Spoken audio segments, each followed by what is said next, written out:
What? ভেঙে পড়েছে? আগে হ্যাঁ, একেবারে গুঁড়ো হয়ে গেছে। ভাগ্যিস ছতলার গাঁথনি তোলা হয়নি। যেসব জায়গা ভেঙে পড়ে গেছে সেখানে পরিষ্কার হওয়ার কাজ শুরু হয়েছে? আগে না, বিকাশবাবু সব পরিষ্কার করতে গিয়েছিলেন, কিন্তু পুলিশ সব ঘিরে রেখে দিয়েছে। বিকাশ বাবু কোথায়? থানায় এজাহার দিতে গেছেন। ঠিক আছে, ইঞ্জিনিয়ার সাহেব এলে বলবেন আমার সাথে বাড়িতে দেখা করতে। আর হ্যাঁ, সব সাইটে যেন কাজ বন্ধ থাকে। আমি থানায় যাচ্ছি, ওখানে গিয়ে আমি সব মাল নিচে টেস্ট করাবো। Okay sir.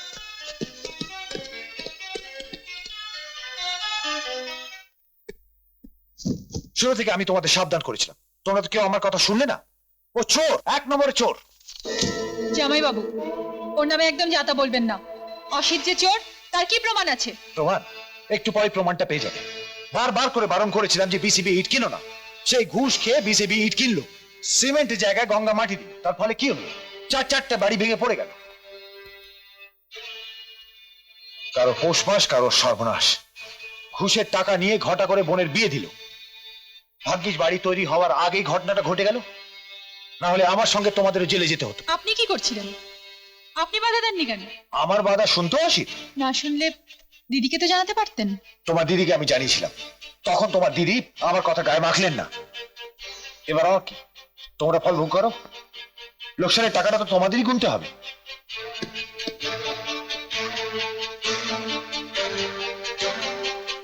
তুমি কি এই কথাগুলো বলবার জন্য আমার কাছে এসছো? হ্যাঁ, টেস্ট সেন্টার থেকে যদি রিপোর্টটা বেরোয় যে ইট আর সিমেন্টের জন্য এই দুর্ঘটনা ঘটেছে, তাহলে কিন্তু তার জন্য তুমি দায়ী হবে। ইটের টেন্ডার আমি পাস করেছিলাম, কিন্তু সিমেন্টের টেন্ডার তো আমি পাস করাইনি। সেটা আমি বুঝে নেব। ইটের ব্যাপারটা আমি বুঝে নেব। আরেকটা কথা, যতদিন না এই ঝামেলা মেটে তুমি কিন্তু অফিস যাবে না। তোমার হুকুম? আমার নয়, সোমার হুকুমের কথাই তোমাকে বলছি। কিন্তু প্রিয়াও আমাকে পাওয়ার অফ অ্যাটর্নি দিয়েছে। সেটা এখন কোনো কাজেই আসবে না, কারণ প্রিয়ার ওই চিঠিটা অফিসের কোনো ফাইলেই পাওয়া যাচ্ছে না। পাওয়া যাচ্ছে না? না, পাওয়া যাচ্ছে না। আর এই ব্যাপারে তুমি আমার কাছে সাহায্য চাইতে এসো না, কারণ কোনো ঘুষখোর লোক আমাদের কোম্পানিতে থাকুক সেটা আমি চাই না। আমি ঘুষ খেয়েছি? নিশ্চয়ই তুমি ঘুষ না খেলে গভর্নমেন্ট ইট বাতিল করে বিসিবি ব্রিক্সকে অর্ডার দাও কেন? কিন্তু মেজদা, আমি মেজদা বলে আমাকে আর টলাতে পারবে না। যা ভবিতব্য তাই হবে।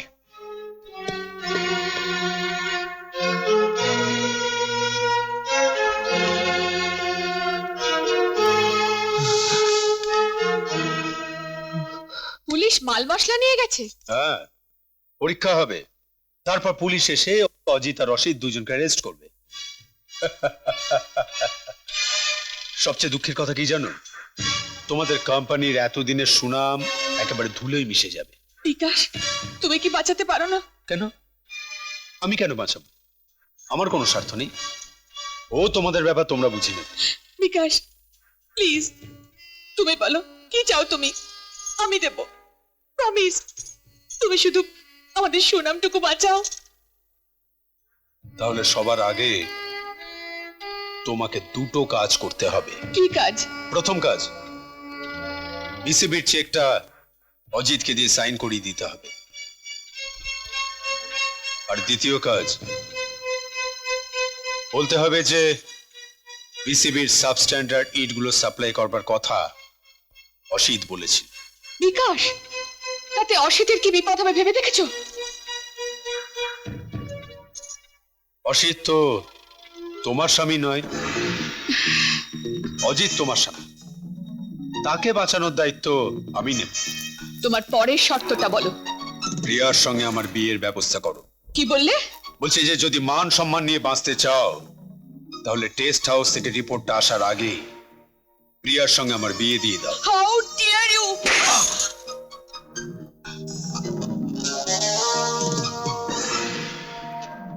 তোমার শর্তগুলো আমি শুনেছি, আর তার জবাবও তুমি পেয়ে গেছো। Now you get out! দুটো চড় আমাকে হজম করতে হলো সোমা। তোমার বর একদিন আমার ডান গালে একটা চড় মেরেছে, সেটা অবশ্য আমি ভুলেই গিয়েছিলাম, কিন্তু তোমার মারা বাঁ গালের চড়টা আমাকে সব কিছু মনে করিয়ে দিল। ঠিক আছে, বিকাশ চৌধুরীর আসল চেহারাটা এবার তুমি দেখতে পাবে। বলিস কি রে? শিখার চোখ ঠিক হয়ে যাবে? হ্যাঁ ঠাকুমা, সব পরীক্ষা করে দেখা গেছে যে ওর মাথায় আঘাত লাগার জন্য ওর চোখের ভেতরে একটা ঘায়ের মতন হয়ে গেছে, আর তাই ও দেখতে পাচ্ছে না। ঘা হয়েছে? হ্যাঁ রে, ওষুধপত্র সব দিয়েছে তো? না, শিখাকে আজই একটা নার্সিং হোমে ভর্তি করতে হবে। ওখানে ওর চোখে একটা অপারেশন হবে, কর্নিয়া গ্রাফটিং। আর সেটা হলেই ব্যাস, শিখা আবার দেখতে পাবে। ঠাকুমা, তুমি শিখাকে তাড়াতাড়ি তৈরি করে দাও। হ্যাঁ আচ্ছা ভাই। তাহলে কি রে নাথ বউ, স্বামী ফিরে পেলি, দাদাদের ফিরে পেলি, এবার চোখ ঠিক হলে তোর দাদা বৌদিকেও ফেরত পাবি। এই রকমই হয় রে ভাই, সংসার শুধু সুখের হয় না, আবার দুঃখেরও হয় না, সুখ দুঃখেরই সংসার হয়।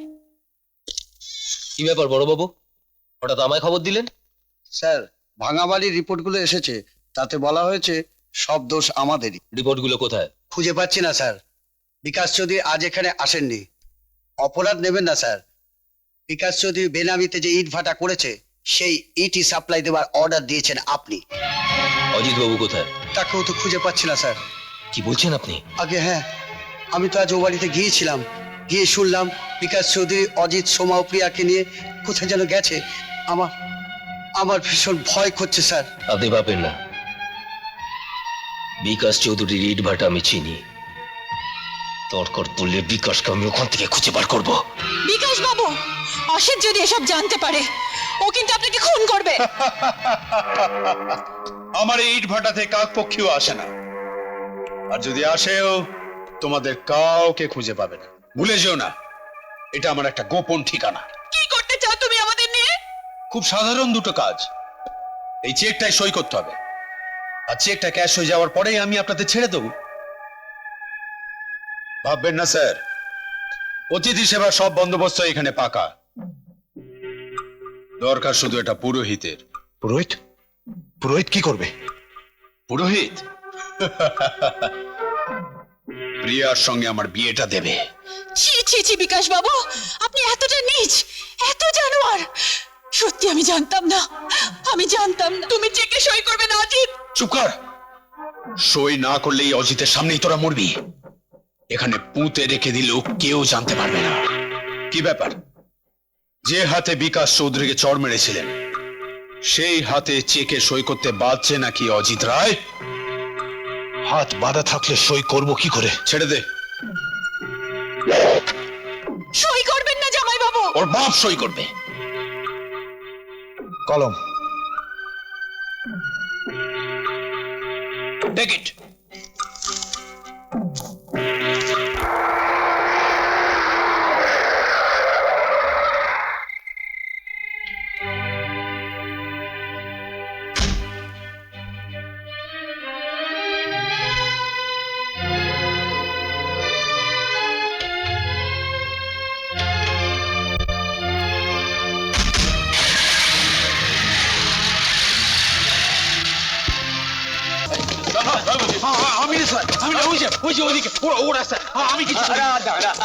বলে কোনো লাভ নেই খোকা, যা বলার আদালতে গিয়ে বলবি।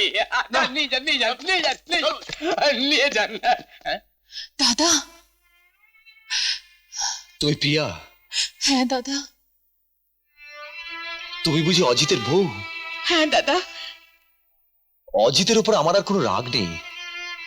ও শিখার বিয়েটা দিয়েছে, এতেই আমি খুশি। আমি নই দাদা, আমি নই। শিখার বিয়ে অসিত দিয়েছে। অসিত? তুমি আমায় ক্ষমা করো দাদা, ক্ষমা করো। দূর, আমার আর কারোর উপর রাগ নেই রে।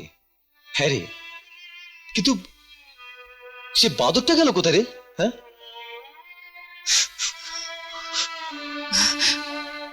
ওইদিকে আপনার মরা মুখ দেখার দিব্যি ও এখনো ভুলিনি দাদা। তাই ওদিকে একা দাঁড়িয়ে দাঁড়িয়ে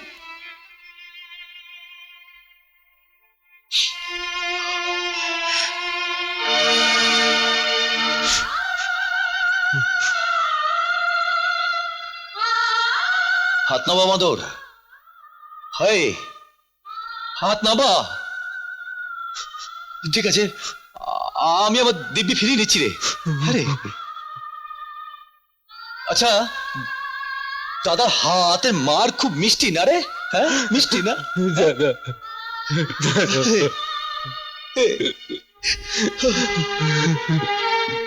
দাদা, শিখার চোখ অপারেশন হয়ে গেছে, ও আবার দেখতে পাবে। সত্যি? সত্যি? হ্যাঁ সত্যি দাদা। আর ওই যে 25,000 টাকা, সেটা সুদ সমেত মৃত্যুমশাইকে ফেরত দেওয়া হয়েছে। শহর দাগ আমার খুব হয়ে গেছে রে।